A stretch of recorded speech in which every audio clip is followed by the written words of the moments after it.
In this video, we'll show you how to set up a dynamic page on your website that displays information from a Google Sheet spreadsheet.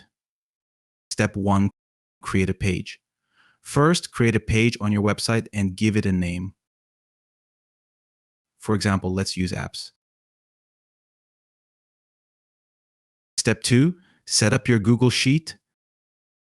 Next, create a Google Sheet and add a column header for the page names on your website. For example, let's use page URL, as it takes top priority for exact control of the link name. Step 3. Add data to the spreadsheet. Enter your data into the spreadsheet. Ensure your data is well organized and matches the column headers you've created.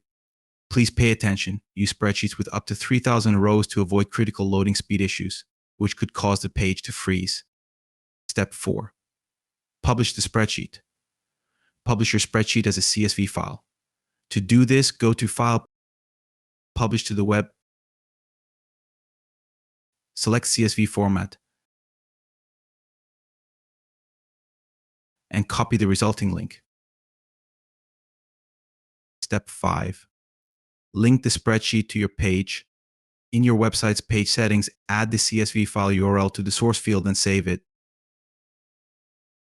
The validation process will be quick, and you'll gain access to the data from the spreadsheet for future use.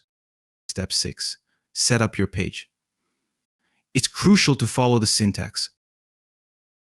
Now, let's move on to setting up the page. Add any component to the page and insert the appropriate syntax where you want the data from the spreadsheet to appear. Step 7. Create a link to a dynamic page. To create a link to a dynamic page, combine the name of your page with the name in the page column of your spreadsheet. For example, Apps UnicornPlatform. Step 8. Navigate to the dynamic page. Now you can navigate to the dynamic page using the generated link. Please pay attention. The results are visible in the live site only. And that's it. You've successfully set up a dynamic page that displays data from a Google Sheets spreadsheet on your website. If you have any questions, feel free to reach out to our support team. Thank you for watching.